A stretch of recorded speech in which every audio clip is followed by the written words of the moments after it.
Selamat malam, Bapak-bapak yang terkasih dalam Kristus Yesus.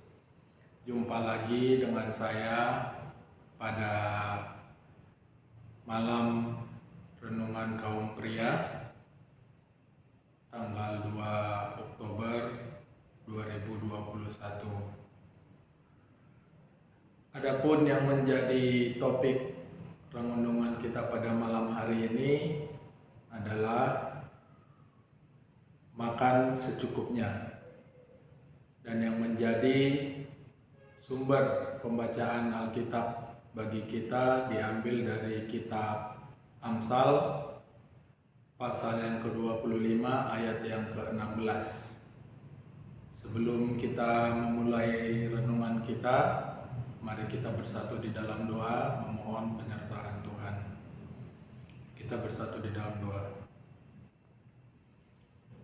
Tuhan Allah Bapa yang bertata di kerajaan surga, puji dan syukur kami panjatkan kehadiran-Mu ya Tuhan, atas penyertaan Tuhan di sepanjang kehidupan kami.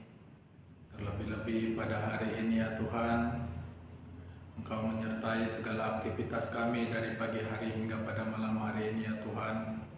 Kami boleh berkumpul ya Tuhan, meluangkan waktu kami untuk sebentar ya Tuhan merenungkan sebagian dari firman Tuhan. Kami mohon penyertaan Roh Kudus ya Tuhan, biarlah kiranya kami mendapat hikmat yang daripada-Mu ya Tuhan, supaya kami dapat memaknai firman-Mu ya Tuhan, untuk menjadi pelita bagi jalan hidup kami ya Tuhan. Tuhan, kami mohon ya Tuhan, jauhkan roh-roh pengganggu dari sekitar kami ya Tuhan. Maafkan kami atas segala kekurangan dan kesalahan kami ya Tuhan. Inilah doa kami panjatkan dalam nama Yesus Kristus, Juru Selamat kami yang hidup. Amin. Bapak-bapak, saudara-saudara yang terkasih dalam Kristus Yesus, saya akan membacakan ayat Alkitab yang menjadi sumber bahan renungan untuk kaum pria pada malam hari ini. Diambil dari kitab Amsal pasal yang ke-25 ayat ke-16. Dikatakan demikian: kalau engkau mendapat madu, makanlah secukupnya. Jangan sampai engkau terlalu kenyang dengan itu, lalu memuntahkannya. Demikianlah Bapak Ibu, ayat yang menjadi sumber renungan kita pada malam hari ini. Bapak-bapak, saudara-saudara, seperti yang kita ketahui bahwa makan dan minum merupakan kebutuhan yang sangat mendasar bagi setiap kita makhluk hidup, yang mana makan dan minum itu adalah aktivitas yang menunjang kelangsungan hidup kita sebagai makhluk hidup di dunia. Untuk manusia sendiri, tentu ada banyak macam ragam cara dan jenis makan dan memakan berdasarkan tempat tradisi kita masing-masing.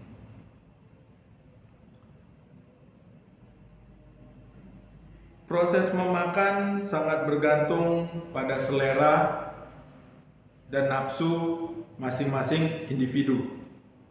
Nah, yang membedakan kita dengan makhluk-makhluk hidup lainnya, bahwa kita dapat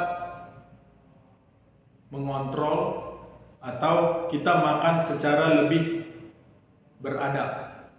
Artinya, kalau kita lihat binatang buas, mereka makan tidak tentu waktunya, mereka makan juga tanpa memperhatikan higienitas, mereka makan seketemunya gitu. Jadi kalau kita manusia itu sudah lebih beradab, kita masak dulu, kita bersihkan dulu, kita kelola sesuai dengan selera masing-masing. Nah, itulah perbedaan caranya. Nah, pada tema renungan kita pada malam hari ini, yang menjadi penekanannya adalah bahwa kita dalam proses makan tadi, kita disarankan untuk memakan secukupnya. Nah, artinya tidak dalam konteks yang berlebihan atau makan sekedar untuk menjaga kelangsungan hidup, bukan makan dalam konteks pemuasan hawa nafsu gitu. Karena kita tahu bapak-bapak sekalian,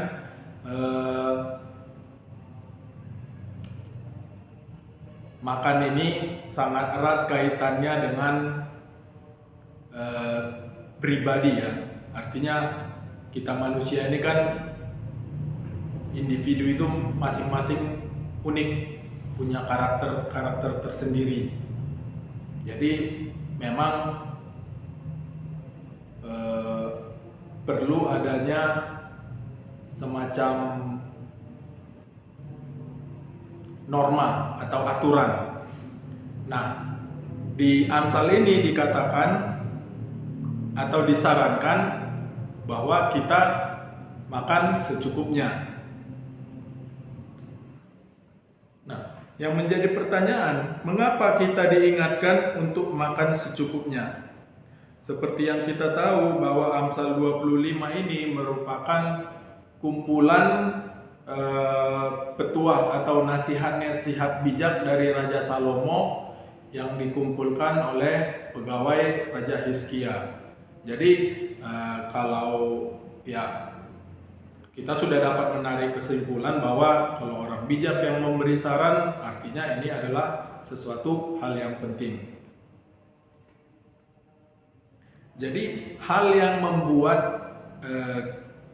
pentingnya kita untuk makan secukupnya adalah yang pertama, karena makanan itu sendiri, ya, ragam-ragam makanan, dia mempunyai kandungan gizi yang berbeda-beda.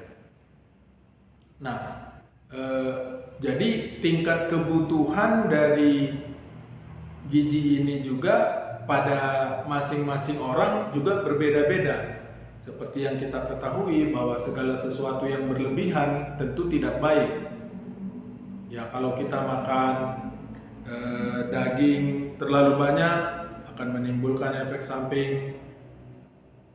Kita ada penumpukan kolesterol. Kalau kita makan yang manis-manis terlalu banyak menimbulkan efek samping, terjadinya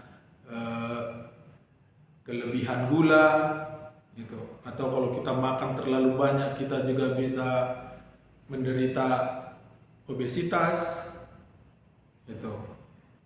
Jadi makanan ini perlu kita atur masuknya ke dalam tubuh kita, adalah juga untuk menjaga supaya kita bisa hidup dalam keadaan sehat.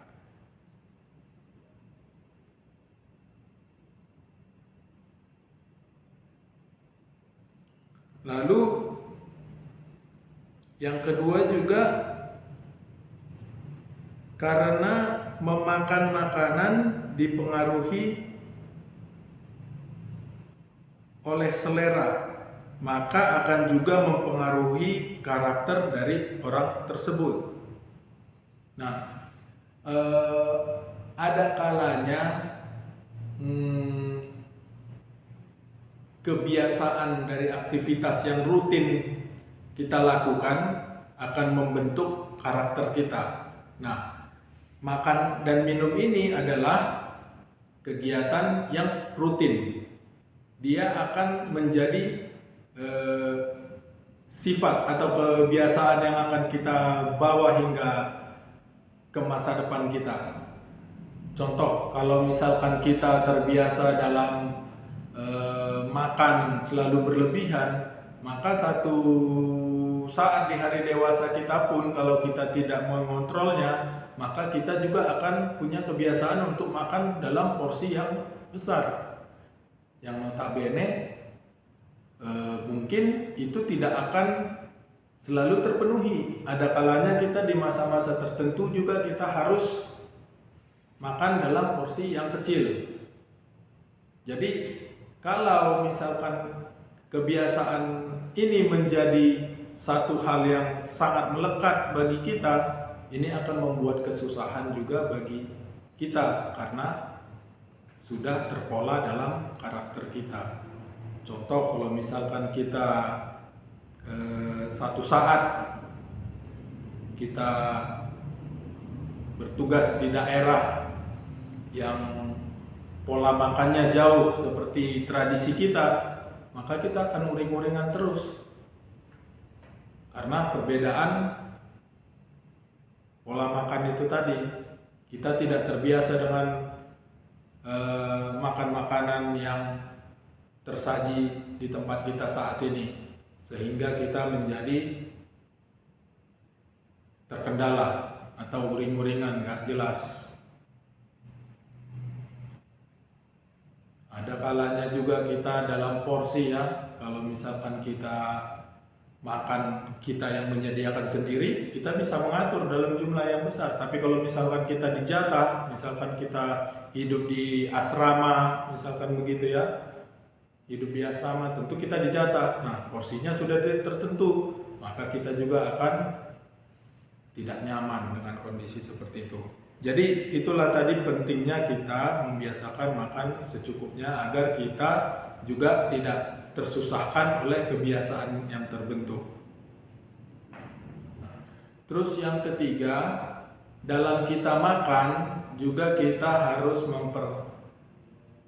benar-benar menyadari bahwa ada juga orang lain di sekitar kita.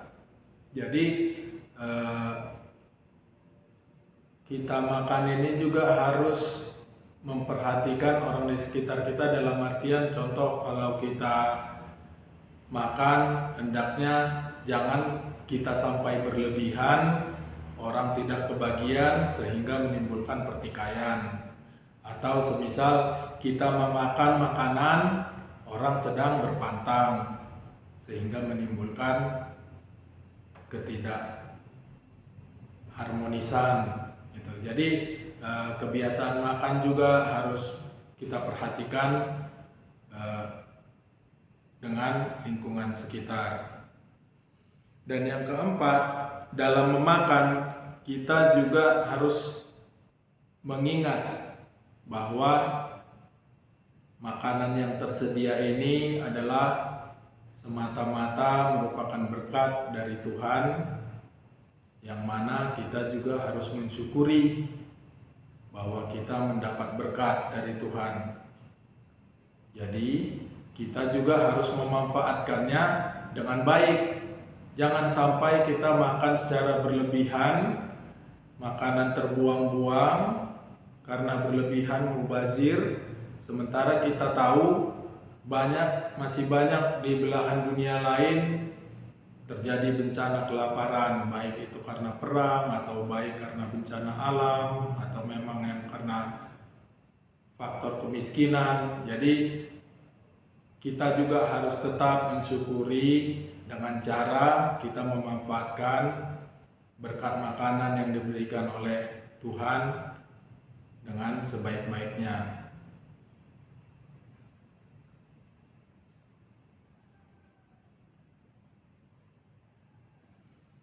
Dan yang terakhir, kita juga di dalam iman Kristen dinyatakan untuk kita mampu menyangkal diri. Kalau makan ini memang kita karena berkaitan dengan selera ya, artinya kita manusia, hidup manusia itu tidak jauh dari nafsu. Nah, kita punya kebutuhan, tapi kita juga punya nafsu. Nah, kadang kita melewati batas kebutuhan kita karena nafsu. Nah, kita di dalam iman Kristen juga diajarkan untuk menyangkal diri agar kita dapat membatasi keinginan kita untuk menuruti kedagingan kita, untuk lebih mengontrol dan dapat mengikut kehendak Tuhan. Jadi itulah Bapak-bapak sekalian yang menjadi renungan kita, bahwa kita disarankan untuk menjadi orang yang dapat bersyukur, menikmati berkat jasmani dari Tuhan dengan memanfaatkan berkat jasmani tersebut sebaik-baiknya tanpa terhambur menjadi hal yang mubazir, yaitu dengan memakan secukupnya, seperti yang juga diajarkan dalam doa Bapa kami, bahwa kita meminta berkat makanan dari Tuhan, yaitu makanan yang secukupnya, maka kita juga makan secukupnya. Dan kita ingat bahwa Tuhan juga tidak ingin kita makan berlebihan, seperti kisah yang di Mazmur pasal 78 ayat 18, ya. Itu dalam kisah perjalanan Israel menuju tanah Kanaan, Israel juga menuntut makanan dari Tuhan. Mereka menuntut untuk dikirimkan makanan daging, roti, dan pada saat diberikan oleh Tuhan, mereka memakan sekenyang-kenyangnya, sepuas-puasnya, sampai mereka menderita sakit. Nah, hal itu yang menjadi tidak baik di mata Tuhan. Oleh sebab itu, Bapak-bapak, mari kita mengontrol pola makan kita agar kita dapat hidup dengan baik. Karena seperti yang tertulis di Lukas 12 ayat 23 dikatakan, sebab hidup itu lebih penting daripada makanan, dan tubuh itu lebih penting daripada pakaian. Jadi jangan sampai karena kita memuaskan selera makan kita akhirnya tidak dapat hidup dengan baik karena kita menderita sakit, akhirnya kita tidak bisa menikmati karunia atau berkat jasmani dari Tuhan. Demikian Bapak-bapak, renungan kita pada malam hari ini. Marilah kita selalu untuk mengingat bersyukur. Dalam menikmati berkat jasmani, kita juga harus memanfaatkan dengan sebaik-baiknya. Demikian Bapak-bapak, saudara-saudara yang terkasih dalam Kristus Yesus, mari kita satukan hati, kita berdoa kepada Tuhan. Mohon untuk Tuhan membimbing kita melaksanakan renungan kita ini, supaya kita dapat menjalani, menghidupi firman yang menjadi pelita hidup kita. Kita bersatu di dalam doa. Tuhan, terima kasih ya Tuhan atas penyertaan-Mu ya Tuhan. Kami telah membaca sebagian dari firman-Mu Tuhan. Tuhan, biarlah kiranya firman-Mu yang telah kami baca itu ya Tuhan tertanam di hati kami ya Tuhan, menjadi pelita bagi hidup kami ya Tuhan. Layakkanlah kami ya Tuhan menjadi anak-anak-Mu ya Tuhan, yang berjalan seturut dengan kehendak-Mu ya Tuhan. Ajari kami ya Tuhan untuk dapat mengontrol nafsu kedagingan kami Tuhan. Kami manusia lemah ya Tuhan, yang cenderung menuruti nafsu kedagingan kami ya Tuhan. Tapi kami percaya ya Tuhan, kiranya dengan bantuan Roh Kudus ya Tuhan, kami dimampukan ya Tuhan untuk hidup lebih menuruti perintah-Mu Tuhan. Tuhan, sebentar kami akan pulang ya Tuhan. Lindungi kami ya Tuhan. Berkati masing-masing kami dengan keluarga kami ya Tuhan. Biarlah kiranya ya Tuhan, hidup kami menjadi senantiasa hidup yang penuh syukur ya Tuhan, yang selalu memuliakan nama-Mu ya Tuhan. Inilah doa kami ya Tuhan, kami panjatkan dalam nama Kristus Yesus Tuhan kami. Kami berdoa dan mengucap syukur. Amin.